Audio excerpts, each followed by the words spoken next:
Good morning. Magandang umaga.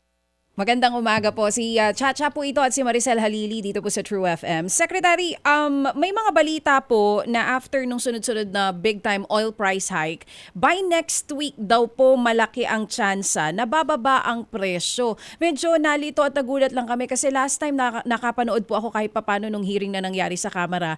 Kayo po mismo ang nagsabi na mukhang it will take months bago bumaba yung presyo ng krudo dito sa Pilipinas dahil hindi naman din basta-basta yung pagsasaayos ng mga facilities na tinamaan po nitong gera. Pero ano po talaga ang katotohanan? Medyo makakahinga na po ba kami sa dagdag presyo next week? Alam mo, si Trump lang sino nakakaalam niyan. It's a situation na out of our control, ano. Kaya Mhm. medyo ano talaga ang the major factor or probably the only factor here na makaka-determine whether aakyat or bababa kung ano yung gagawin ng US, Iran, tsaka Israel. Um, why did I kasi kahit anong ginagawa nila kung halimbawa ceasefire tayo ng 2 weeks. Mhm. So, kuno ano, nung in-announce yan, bumababa yung presyo. Pero ngayon may nabalitaan na naman tayong may sinira na naman sila doon. So, baka mag-akyat ulit, ano? So, depende po yan kung anong ginagawa nila. Kasi nagre-react ang market, nagre-react yung presyo. Depende kung ano yung ginagawa ng US, Iran, at Israel. Oo nga Now, po. on our side, Mhm. ah nare-reflect kaagad yan kasi import lang tayo ng import. Ito po yung namana natin po sa lahat po ng mga batas na in place diyan. Yun po yung rules natin eh. We import and we depend on the prices on the international price. So, ngayon po, ang tanong diyan kung ano ba, kailan ba bababa? Hindi ko po alam hanggang malaman natin po kung anong iniisip po ng presidente ng Estados Unidos. But if it stops, the war stops today, then it can slowly go down pero hindi po ganun kababa at ganun kabilis. In 1 month po, nag-increase tayo to 150 from 60 pesos to 150. Isang buwan lang. Pero ito po ay pagbaba. Ang assessment ko po hindi ganun kabilis kasi marami silang nasira na facilities, marami po silang na-disrupt na operations ng oil companies. Kaya talagang hindi ganun kabilis ang adjustment nito. And it will take months, not just weeks. It will take months talaga. Oo. So, Secretary, itong first three trading days dyan sa Mine of Plath, Singapore, kung saan binabantayan din po natin yan, kahit pa bumaba yun sa mga susunod pang 2 araw bago po ang susunod na linggo, hindi pa rin natin talaga sigurado ang magiging presyohan by Tuesday. No, the minimum plots yun yung basis natin. Yes, yes Doon po. natin yung average for 5 days and Oo. then we reflect the adjustment on the following week, ano. Yes, Pero oo. yung meal plots din and also the diesel price, doon tayo nagbe-base sa international market. So, Mhm. ang meal plots, pag tinitignan mo, sharp increase pero yung pagbaba niya pa konti-konti. Oo.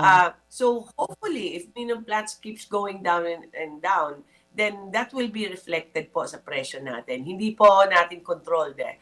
So we wait for the averaging of the 5-day average of the minimum plants and yung Dubai crude oil or yung diesel na presyo, and then that will be reflected po kung ano po ang bili natin ng crudo ngayon. So, aantayin po natin yung 2 pang araw. Kung sakali, hindi rin tayo sigurado, no, ma'am, kung magkano, kung may rollback man next week, kung tuloy yan? Parang ang most of the indications are may bawas ano for Okay. next week. But ayoko lang ano kasi baka speculative eh. Baka umasa ang mga tao kasi we don't know. Like the trend now parang nabawasan na siya yung presyo.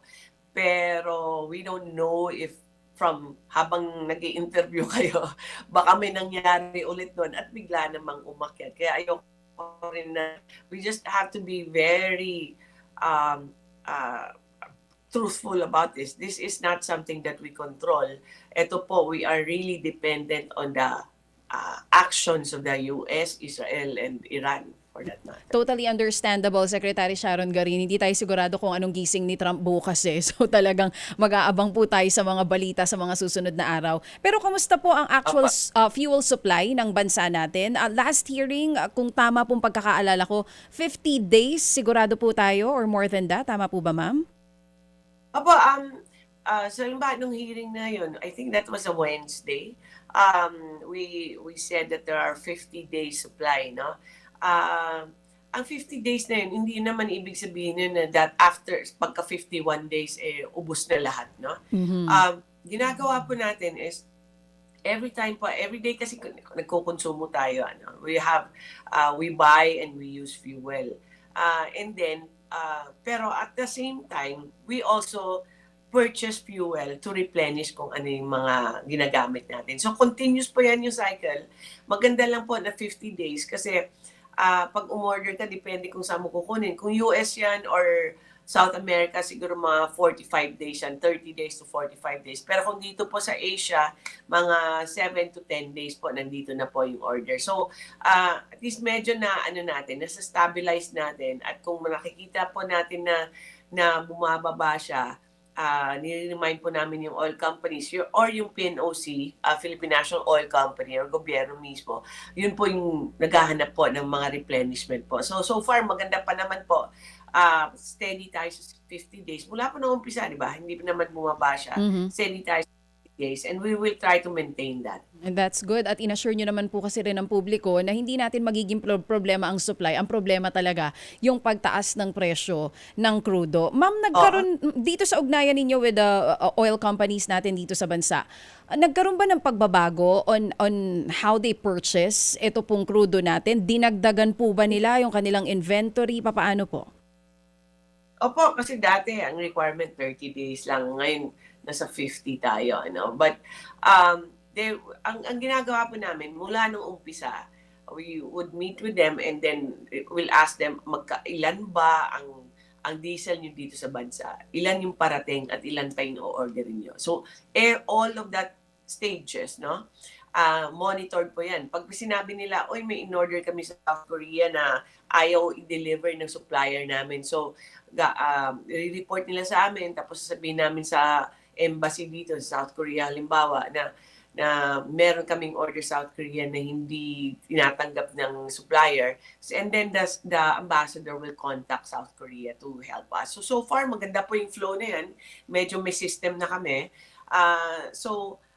Pero nung umpisa talaga, dami talagang ayaw mag-deliver eh. Kaya lang, nung huli na we realize it's not about availability of supply, it's the price talaga. Nung pumasok na sa PNOC, doon po namin nakita, we're paying so much money per barrel eh. May premium, may insurance, may transportation. Parang siguro mga $250 per barrel ang bayad ng PNOC. Kasi ganun talaga kamahal ang kailangan mo bayaran para mabentahan ka. Secretary, magandang umaga po. Si Maricel po ito. Sec, kasama po kayo ni Secretary Lazaro na nakipag-usap sa officials po ng Iran para doon po sa pagbubukas ng Strait of Hormuz. Makikibalita po kami kung nakakadaan na po ba safely yung ating mga Philippine flag vessels dyan po sa Strait of Hormuz. Kasi as of yesterday, parang yung mga lumalabas po na artikulo, hirap pa rin daw na makalusot dyan sa area eh. Yes, it's allowed daw yung crew, yung vessel natin, or yung mga goods natin, no? Na ipaalam lang through government-to-government channels, no? Mahirap kasi, kasi yung mga, halimbawa, kahit yung mga vessels, na kahit Pinoy man yan or hindi Pinoy, takot din tumawid eh. Kasi may nangyari na kasi na tinamaan ng bomba yung vessel nang habang tumatawid, ano? So, ang mga kapitan ng barko, pati may mga may-ari, yung mga insurance sila, nininervyos tumawid. So, until the war comes down, I think tsaka na lang magkakaroon ng lakas ng loob ang mga may-ari ng mga vessels or yung mga crew ng vessels para tumawid. Because so it's really, iba rin yung sinasabi na pwede kayong dumaan, pero iba rin yung safe ba dumaan, no? So ngayon po, Alright, right. kahit po na nag-announce sila na merong ceasefire, pero may nangyayari pa rin kaya medyo mabagal din yung uptake ng pagtawid po sa Strait of Hormuz. Affected tayo doon. Our crew, our goods, and our vessels, affected tayo doon. So, it's not an absolute na assurance na sigurado makakarating dito sa Pilipinas yung mga crew or goods natin. But at least meron tayong diplomatic channels in case na may pangangailangan po tayo para po sa Strait of Hormuz. Oo nga, kasi unstable pa rin yung sitwasyon, ano po, Sec. Pero kung sakali po na yung mga vessels natin na regular na dumadaan siya sa Strait of Hormuz, makadaan na nga po ng maayos, gaano po kalaki yung inventaryo na pwede po nitong maidagdag doon po sa ating langis? Kung sa ngayon po ay nasa 50 days tayo, ilan po yung pwedeng madagdag kung makalusot sila? Alam mo, na-increase na natin yung inventory natin kahit sarado yung Strait of Hormuz. Ang capacity lang po ng Pilipinas, buong Pilipinas, including storage facilities na available, including the private, mga 60 days lang yan. So, hindi naman natin pwedeng sagarin or sumobra dyan kasi wala tayong paglalagyan. So, ang 50 to 55 days po, yun po yung kaya nating i-sustain kasi nagro-rotation yan eh. So kailangan may allowance talaga tayo. So kahit po sarado po yung Strait of Hormuz or bukas man yan, na-maintain po natin at a high level yung storage natin. So kahit bumukas po yung Strait of Hormuz, ganun pa rin po ang level natin, may increase siguro natin plus 5 more days.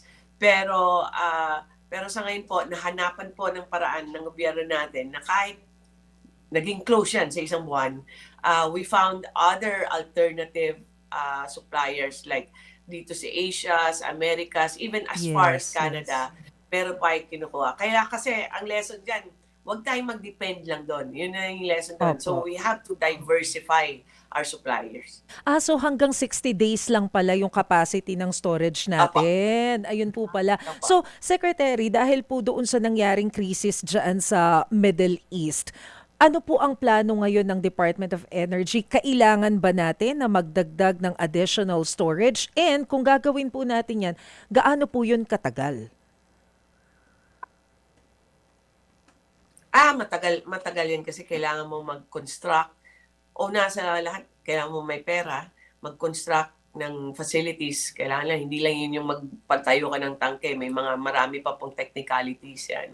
Tapos meron tayong kailangan din na mag-purchase, no? So, mag-purchase ng stock. So, ako po, like in the hearing, I'm really, I'm in favor of having reserve, even additional refinery. Nag-iisa lang kasi yung Petron dito na refinery.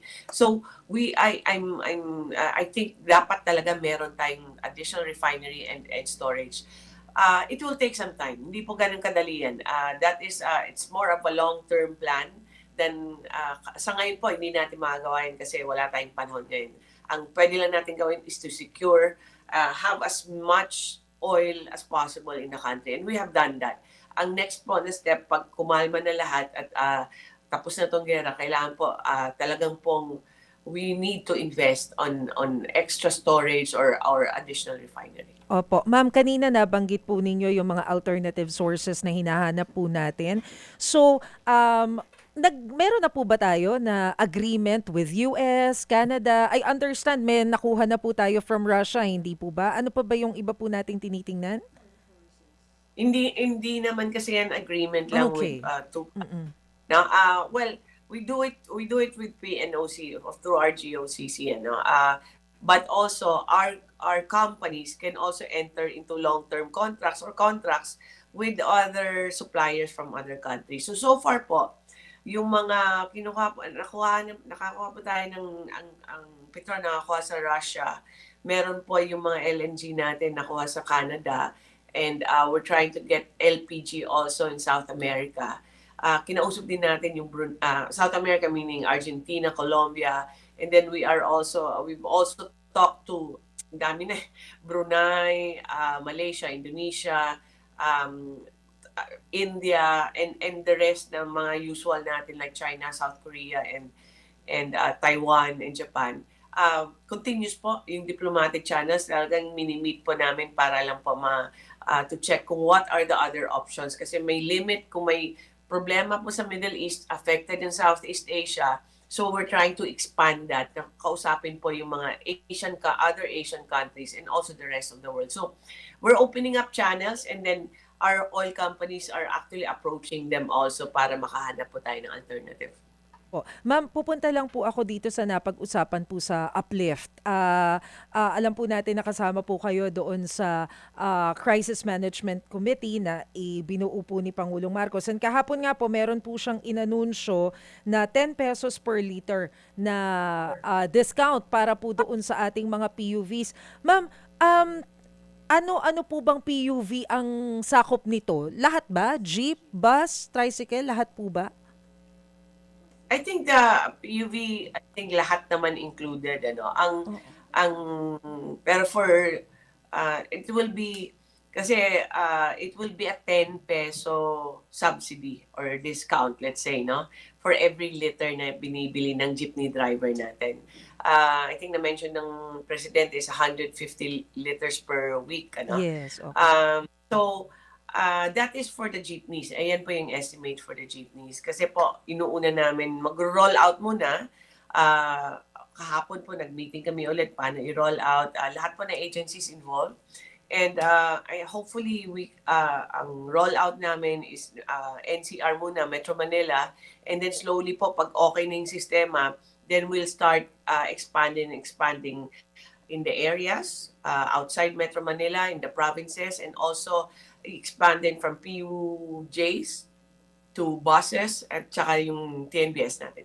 So, ito pong binigay ni Presidente na 150 liters per week for jeep pa lamang po ito. Hindi pa po kasama dito yung bus, yun pong taxi, wala pa pong ganon.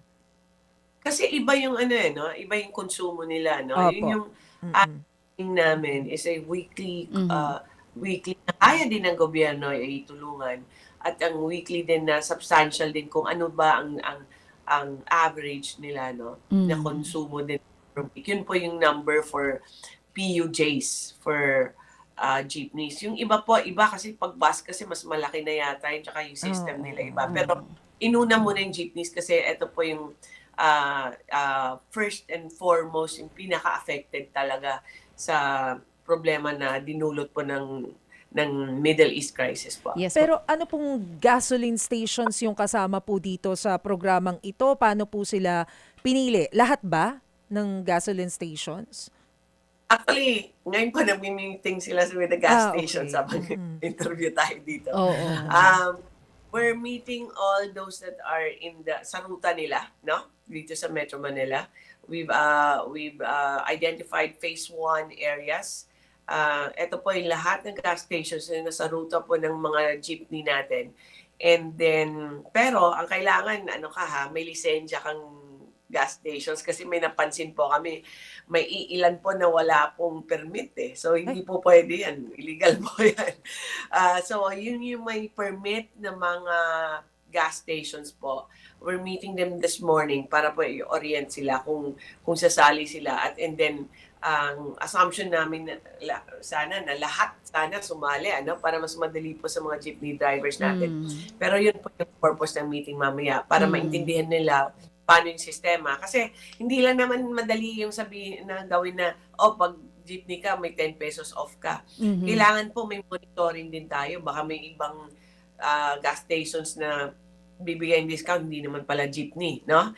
Or baka may magpapagas na maghihingi ng 10 pesos at hindi naman pala jeepney. So we need to make sure na kung sino po yung kailangan po tulungan, especially jeepney drivers, doon po napupunta po yung beneficio sa kanila. So we had to set up a system with Land Bank, with DICT, with DOTR, with LTFRB, para po may safeguards tayo, para maayos yung implementation. So kaya po kailangan namin muna mag-pilot this coming week. Oo, sa April 15 nga po yan. We will wait for the details, Secretary. Last na lang po, we know you're so busy today. Ma'am, last time kasama namin dito si Attorney Nery Colmenares, meron siya sinasabi, I don't know if can you confirm this with us, kung pupwede na daw gamitin ng DOE yung powers nyo po na i-unbundle yung price sa langis ng mga oil companies even without oil deregulation law. Totoo po ba ito?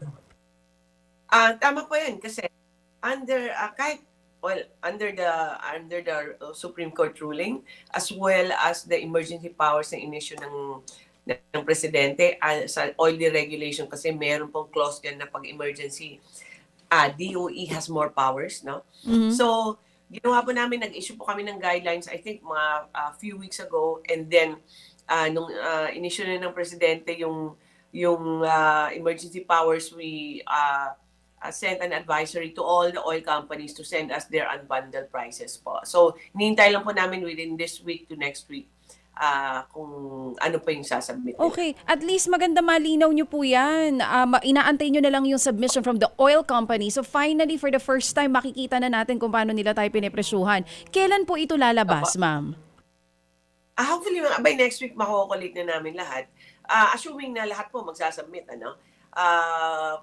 So by next week, siguro makukuha na yung mga date information po galing sa mga oil companies. Sabi niyo po, kung lahat ay magsasubmit, meron po bang kaukulang parusa yung mga hindi susunod sa advisory na inilabas po ng DOE? Kami po yung nagbibigay ng permit sa kanila pag hindi siya sumunod ng utos ng authority ng DOE, then may consequence talaga yan. Pwede po ba namin malaman, Secretary, ano pong possible consequence nito dito sa mga oil companies na hindi maglalabas ng presyohan nila?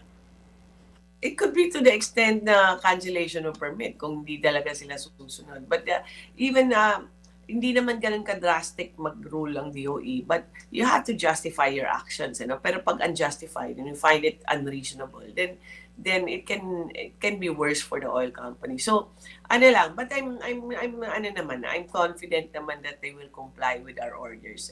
Sige po, we will wait for that, Secretary. That's good news kasi finally medyo matagal na ito na may oil deregulation. Hindi natin nakikita kung paano po talaga sila nagka-come up with their prices. So, under your watch, sa pamumuno niyo po sa DOE, I think this will be a first time.